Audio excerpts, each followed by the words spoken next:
십자가의 길에서 빗나간 베드로 시리즈 5번째 시간에 주시는 주님의 말씀은 신약 성경 중에 누가복음 22장 54절에서 62절의 말씀입니다. 신약 성경 136면이 되겠습니다. 신약 성경 136면 누가복음 22장 54절에서 62절의 말씀을 봉독할 때 살아계신 주님의 음성을 들으실 수 있기를 바랍니다. 예수를 잡아 끌고 대제사장의 집으로 들어갈 때 베드로가 멀찍이 따라가니라. 사람들이 뜰 가운데 불을 피우고 함께 앉았는지라. 베드로도 그 가운데 앉았더니 한 여종이 베드로의 불빛을 향하여 앉은 것을 보고 조목하여 이르되 이 사람도 그와 함께 있었느니라 하니 베드로가 부인하여 이르되 이 여자여 내가 그를 알지 못하노라 하더라. 조금 후에 다른 사람이 보고 이르되 너도 그 도당이라 하거늘 베드로가 이르되 이 사람아 나는 아니로다 하더라. 1시간쯤 있다가 또 한 사람이 장담하여 이르되 이는 갈릴리 사람이니 참으로 그와 함께 있었느니라. 베드로가 이르되 이 사람아 나는 네가 하는 말을 알지 못하노라 하고 아직 말하고 있을 때 닭이 곧 울더라. 주께서 돌이켜 베드로를 보시니 베드로가 주의 말씀 곧 오늘 닭 울기 전에 네가 3번 나를 부인하라 하심이 생각나서 밖에 나가서 심히 통곡하니라. 아멘. 예전에 바둑판 가운데서 가장 훌륭하고 좋은 바둑판으로 치는 것은 가야나무로 만든 바둑판이라고 합니다. 그리고 가야나무로 만든 바둑판 가운데서도 가장 좋은 품질로 인정되는 것은 바둑판 가운데 가느다란 흉터가 머리카락처럼 남아있는 것이라고 합니다. 가야나무가 가장 좋은 바둑판의 재료로 인정을 받는 것은 이 나무가 연하고 탄력성이 있어서 2-3번의 바둑을 두고 나면은 바둑판이 온통 얽혀서 곰보처럼 되지만 바둑이 끝나고 얼마간의 시간이 흐르고 나면 처음 바둑판을 만들었을 때처럼 매끄럽고 평평하게 되는 복원력이 있다는 것입니다. 또한 머리카락 같은 상처가 남아있는 바둑판을 최상의 품질로 인정하는 것은 이 나무가 어떤 사고에 의해서 상처가 생겼을 때 그 상처를 잘 감싸주게 되면 1년에서 3년에 걸쳐 가야나무는 스스로 상처를 치료하고 그 자리에 머리카락 같은 흔적을 남긴다고 합니다. 바로 이러한 나무가 만들어진 바둑판은 이 상처를 극복한 흔적을 지니고 있기 때문에 더 좋은 품질로 인정을 한다는 것입니다. 이 가야나무의 이야기는 오늘을 살아가는 우리에게 좋은 중요한 교훈을 시사해 주고 있습니다.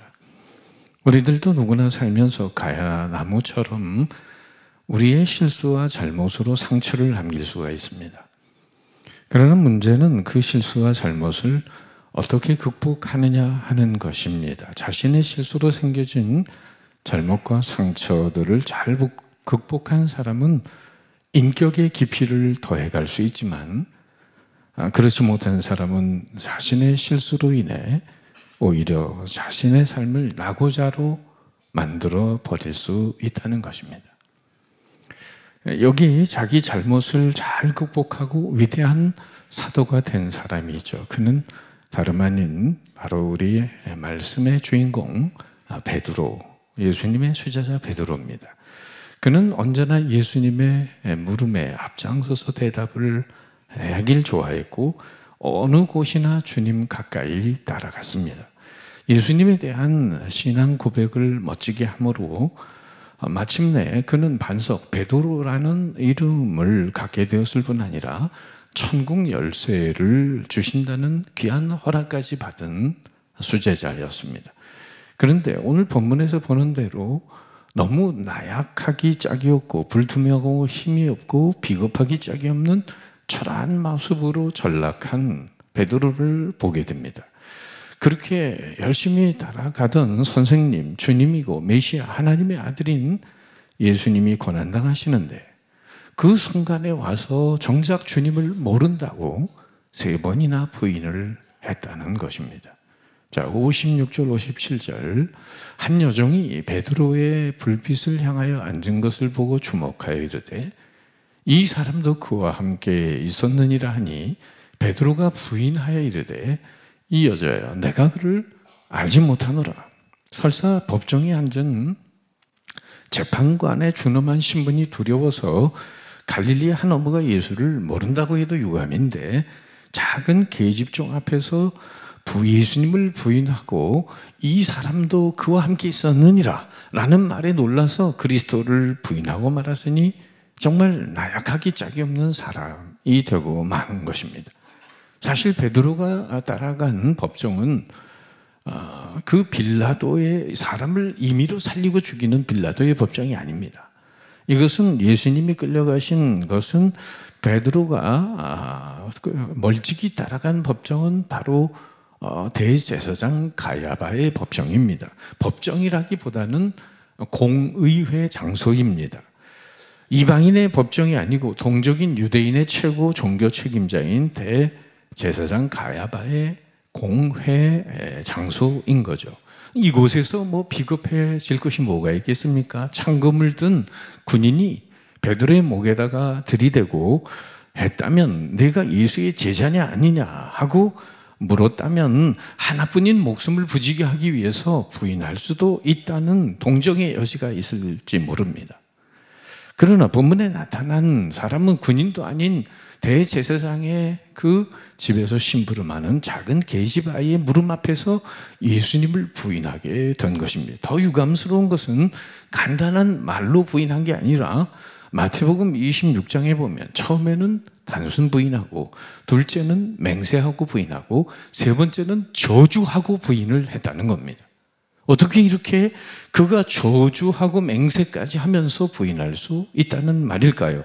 이는 본인도 예기치 않았을 거니와 이 정도로 전락하리라고는 본인도 상상을 못했을 겁니다. 그렇다면 여러분, 이렇게 3년이나 가장 가까이서 따라다닌 수제자인 베드로가 주님을 알지 못한다고 했던 이유는 어디에 있을까요?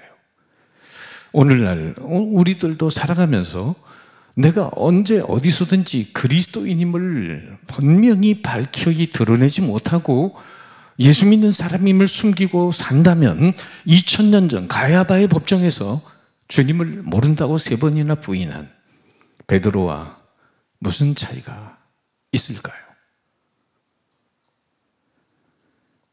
그렇게 예나 오늘이나 주님을 부인하면서 살게 되는 이유는 어디에 있겠습니까?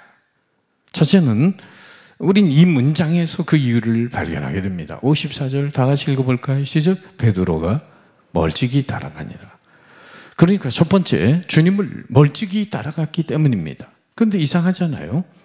항상 수제자인 세 사람 중에 하나, 베드로 어디든지 데리고 다녔고 가장 가까이 있는 사람이었는데 왜 예수님을 멀찍이 따라갔다고 말하는 걸까요? 베드로의 이 태도가 여러분 너무 섭섭하게 느껴지지 않습니까? 함께 따라가서 고난을 당하든지 아니면 도망을 가버리든지 가룟 유다처럼 배반하고 사라지든지 그렇게 기록을 남겼다면 모르겠거니와 이 다른 것도 아니고 안 다른 것도 아니고 멀찍이 가서 그 결과를 보고자 했다는 점이 더 유감스러워요. 그러니까 이 멀찍이라는 단어에는 무슨 뜻이 있는 걸까요? 당초 베드로는 예수님을 따르긴 했지만은 사실은 한 번도 가까이 따른 적이 없습니다. 무슨 말이죠? 숙식을 같이 한다고 해서 여러분 가까운 것은 아니에요. 중요한 것은 마음과 마음이 하나가 되어야 합니다. 서로 상대방을 완전히 이해할 때에 우린 하나가 되는 거죠. 안다고 해도 마음으로 멀리 있을 수 있어요. 손을 잡았다고 악수를 했다고 마음까지 잡은 게 아니거든요. 예수님 변화산에 계실 때 베드로는 잠들어 있었습니다. 그리고 잠에서 깨어나서 이렇게 햇소리를 하죠. 여기 있는 것이 좋사오니 초막셋을 짓되. 겟세마네 동산에서도 주님이 피땀 흘려 기도하는 순간에 베드로는 잠자고 있었습니다. 어떻게 이런 모습을 보면 가까이 따랐다고 말할 수 있겠습니까? 몸은 가까이 있었지만은 마음은 멀리 있었습니다. 실은 신앙 고백을 할 때도 고난의 메시아를 생각하기보다는 영광의 메시아로 세속적인 그런 영광을 생각하면서 하나님의 뜻이 아닌 사람의 뜻을 앞세우다가 결국은 십자가를 만류한 끝에 사탄아 물러가라, 너는 나를 넘어지게 하는 자로다, 심한 책망을 듣게 된 거죠. 이러보건대 베드로는 처음부터 주님을 가까이 따른 바가 없었다고 말할 수 있습니다.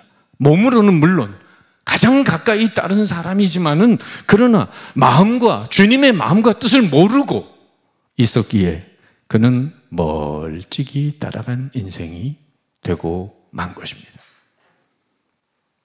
여러분, 모르고 하는 일은 무기력합니다.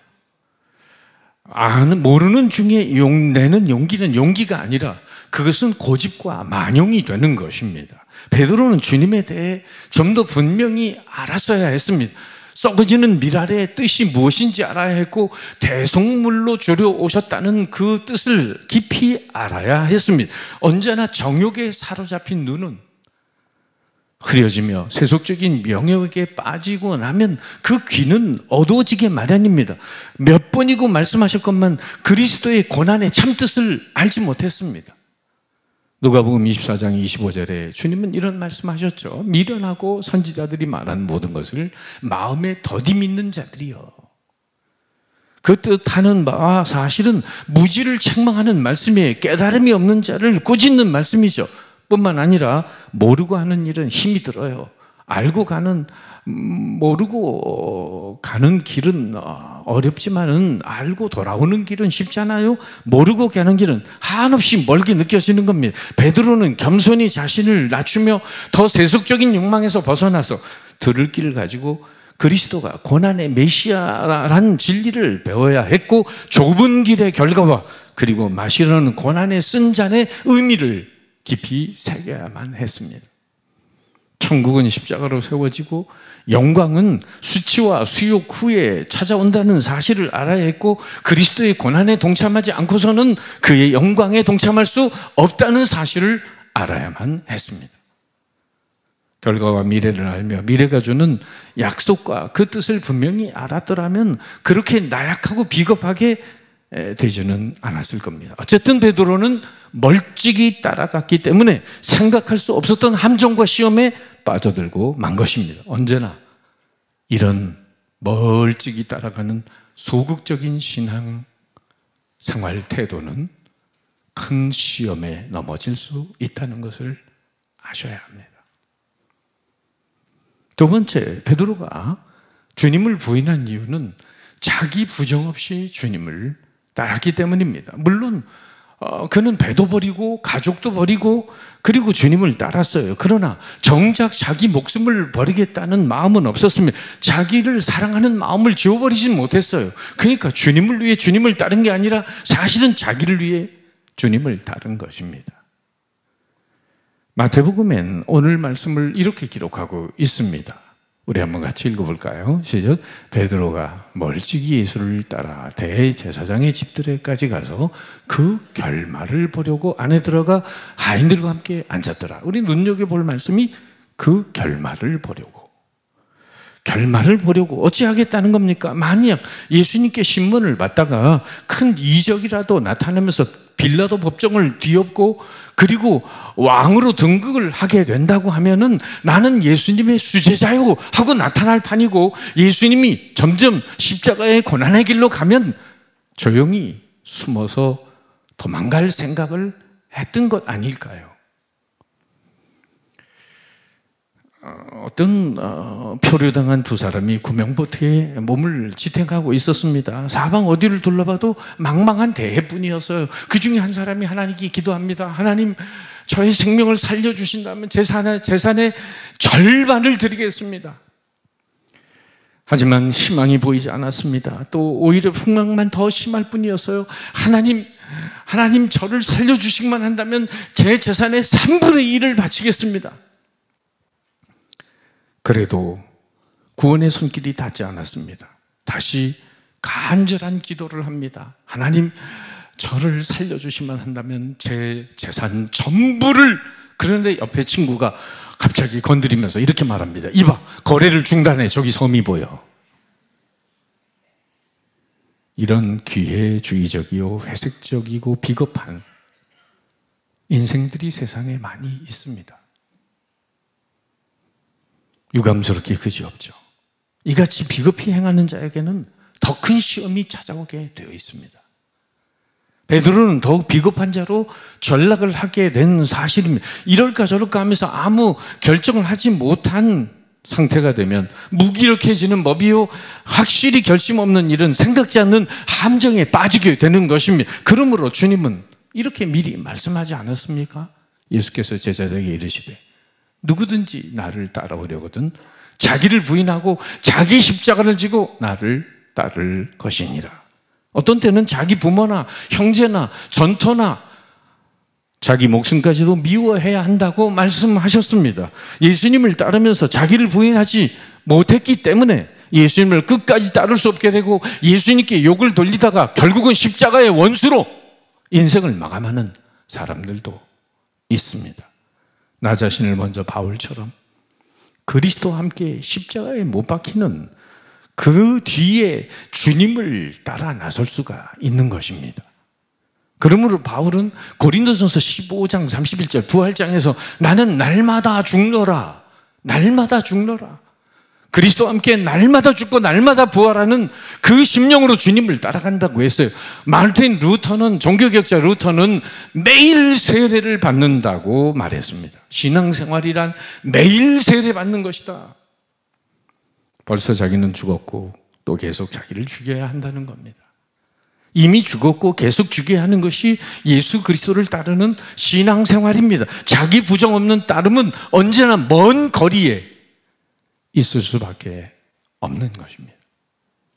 세 번째, 베드로가 주님을 부인한 또 하나의 이유는 자신을 너무나 과신했기 때문입니다.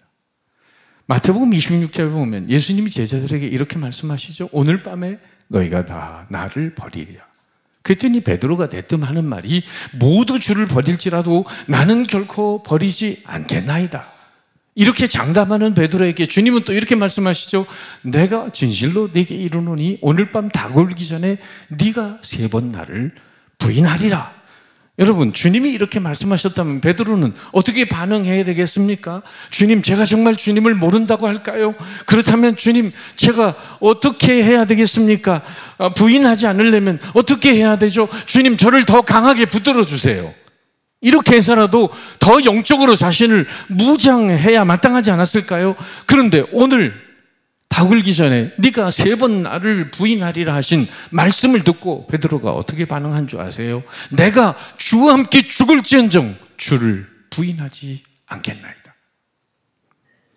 오래전에 있었던 일이에요. 세계 헤비급 타이틀 권투 선수였던 무하마드 알리라는 선수가 있었죠. 이 사람이 비행기에 오르자 많은 사람의 시선이 집중이 됐어요. 워낙 권투로 유명한 헤비급 챔피언 아닙니까? 그러나 뭐 유명해도 비행기 탔으니까 승무원이 뭐라고 얘기할까요? 시트벨트 하세요. 근데 다른 사람 다 시트벨트 하는데 몸집이 좀 커서 그런지 몰라도 어떤 시트벨트를 안 하고 있었어요. 무하마드 알리에게 시트벨트 하세요. 그랬더니 이 무하마드 알리가 하는 말이 슈퍼맨은 시트벨트 안 해도 됩니다. 이렇게 버쩡대니까 승무원이 이렇게 쏴붙였어요. 그럼 슈퍼맨은 시트벨트가 필요한 게 아니라 비행기가 필요 없는 거 아닙니까? 지가 혼자 날아가면 될 거 아니야. 이러면서 쏴붙였다는 거죠. 그래서 창피를 톡톡히 당했다는 거예요. 베드로도 나만은 부인하지 않겠다고 하다가 지만 부인하잖아요. 훗날 회개하고 쓴 베드로전서 5장에 뭐라고 기록을 해놨습니까? 같이 읽어보겠습니다. 시작. 서로 겸손으로 허리를 동이라. 하나님은 교만한 자를 대적하시되 겸손한 자들에게는 은혜를 주시느니라. 그러므로 하나님의 능하신 손 아래서 겸손하라. 때가 되면 너희를 높이시리라. 베드로가 또 하나 주님을 모른다고 부인할 수밖에 없었던 이유는 바로 깨어 기도할 시간에 기도하지 않았기 때문입니다. 사실 예수님의 십자가의 승리는 겟세마네 동산에서 기도의 승리의 결과 라고 말할 수 있습니다. 예수님은 겟세마네 동산에서 자신을 완전히 하나님의 뜻에 위탁했습니다. 이렇게 내 원대로 마셨고 아버지의 원대로 되기를 원하나이다. 피땀 흘려 기도하며 하나님께 자신을 완전히 위탁해 버리셨습니다. 하나님과의 관계에서 문제 해결을 하고 난 다음에 다가오는 현실에 담대하게 임하셨고, 바로 여기에 승리 이전의 승리가 있어요. 십자가의 승리 이전에 기도의 승리가 있었단 말입니다. 이처럼 하나님의 뜻을 알고 하나님의 부르심의 은총 안에서 담대하게 위탁한 후에 어떤 비난과 조롱이 있건 십자가에 달리건 문제가 안 되었어요. 완전히 기도로 위탁하셨기 때문이죠. 이렇게 피땀 흘려 기도하는 주님이 기도하는 순간에 베드로는 뭐 했습니까? 그 겟세마네 동산에서 잠자고 있었어요. 그래서 주님이 이렇게 경고하십니다. 이르시되 어찌하여 자느냐? 시험에 들지 않게 깨어 일어나 기도하라. 시험에 들고 기도하면 늦죠. 시험 들기 전에 기도해야죠. 성군 다윗이 넘어진 이유가 무엇입니까? 사울 왕에게 쫓겨다닐 때, 피난 다닐 때 그는 무수한 찬양과 기도로 점철된 시간의 삶을 살았습니다. 그래서 무수한 시편을 썼어요. 그런데 그가 천하를 통일한 다음에 영적으로 해이지고 게으러지면서 기도 생활이 중지가 됩니다. 바로 거기에 밧세바 사건이 나타나고 넘어지게 되는 것이죠. 사무엘 자드윅이라는 학자는 그래서 기도의 중요성을 이렇게 말하고 있습니다. 악마의 유일한 관심은 성도에게서 기도를 빼앗아가는 것이다. 기도 없는 성경 공부, 기도 없는 봉사, 기도 없는 정도는 악마의 조롱거리이다. 그러나 막상 성도가 기도하면 악마는 벌벌 떤다. 믿습니까? 천국 발전소의 스위치를 누르는 것이고 하나님의 근육을 움직이는 세미한 신경 조직이기 때문에 기도하면 마귀는 떤다는 겁니다.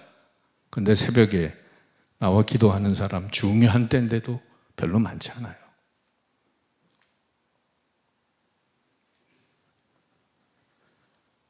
여러분, 기도에 항상 깨어 있으시기를 주님의 이름으로 축복합니다.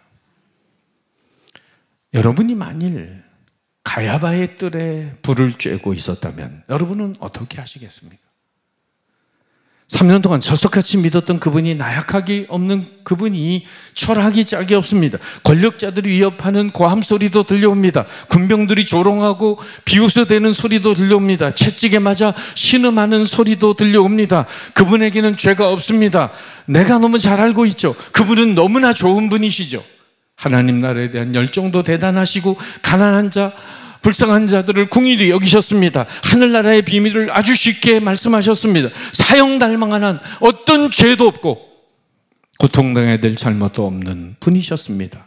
더구나 베드로 자신은 그분의 수제자였습니다. 그래서 주님께서 고초와 조롱을 당하고 계십니다. 그런데 멀찍이서 주님을 바라보며 용기 없이 아무것도 하지 못합니다. 군중들 틈바구 속에서 군불에 손을 대피고 있습니다. 베드로의 초라한 모습이죠. 지금 내가 베드로가 되어서 멀찍이 그 광경을 바라보고 있다고 한다면 여러분은 어떻게 하시겠습니까? 우리 가운데 어느 누구도 베드로를 책망하지 못할 것입니다.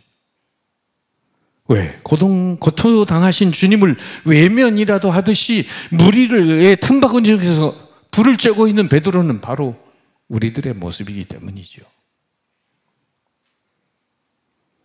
베드로는 주님을 따라다닌 것이 무려 3년입니다. 여러분, 우리는 3년만 예수 믿은 게 아니라 여기 30년 이상 예수 믿은 분들이 많잖아요? 그렇다고 한다면 30년 이상 신앙생활을 했다면 베드로보다 10배 이상 용기가 있어야 되지 않겠습니까? 그런데 우리도 베드로같이 권력과 세상적인 욕구들 앞에서 용기를 잃고 멀찍이서 세상의 군중들 틈바구니에 끼어서 군불 쬐고 있는 건 아닙니까? 베드로처럼 주님을 위해 감옥도 가고 주님을 위해 죽음도 불사하겠다는 십자가 신앙을 우리도 다짐을 해보지만은 여전히 세상을 살아가는 우리의 모습은 십자가를 지는 신앙이 아니라 십자가를 제껴놓고 부활의 영광만을 바라는 신앙으로 살아가고 있는 거 아니냐 그 말이에요. 오늘 본문에서 사람들이 베드로에게 예수와 함께 있었던 사람이라며 자신을 앞에 세우자 빠져나갈 길이 없어서 베드로에게 그 위기를 탈출할 수 있는 오직 하나의 길은 예수를 부인하되 강한 어조로 부인하는 것이었어요. 자기 살 길을 마련하기 위해서. 마태복음 26장에 보면 베드로가 이렇게 말했다고 기록해 줍니다. 그가 저주하며 맹세하여 이르되 나는 그 사람을 알지 못하라 하니 곧 닭이 울더라. 베드로는 지금 막다른 골목에 다다라 있습니다. 빠져나갈 구멍이 없습니다. 그래서 저주하고 맹세하고 주님을 부인했습니다. 내가 지옥을 간다 해도 나는 내 목숨을 걸고 맹세컨대 나는 예수를 모르는 사람이요. 편안하게 예수를 믿고 예배드릴 때는 누가 내가 베드로처럼 행동하겠나 생각할지 모르지만 인생 코너에 몰리고 위기에 다다르게 되면 저주 맹세 100번 할지도 모르는 사람들이 여기에 있는 겁니다. 막다른 골목을 빠져나온 베드로가 안도의 한숨을 쉬는 순간 멀리에서 새벽닭 울음소리가 들려왔습니다. 평소에 무심코 들려듣던 새벽닭 울음소리가 그날따라 큰 파장으로 베드로의 가슴을 때립니다. 가슴 속에 새벽닭 울음소리가 파동이 되어 진동되고 있을 때 베드로는 눈을 돌려 신문을 받고 계신 주님 쪽을 바라보았습니다. 그랬더니 주님께서도 멀찍이서 자기를 바라보고 계신 것이 아닙니까? 마치 자기의 속내를 다 읽어내신 것 같은 강렬한 눈빛을 주님의 눈빛에서 읽어볼 수 있었습니다. 베드로는 그 순간 얼마나 자신이 용기가 없고 믿음도 없었는지 깨닫게 됩니다. 그토록 사랑해 주셨던 주님을 군병들의 손에서 건져내지 못할 망정 그저 멀찍이서 주님을 따라왔던 부끄러움과 그리고 주님을 모른다고 세금이나 부인했던 그 비겁한 자신의 모습이 솟구치는 눈물을 주체할 수가 없었습니다.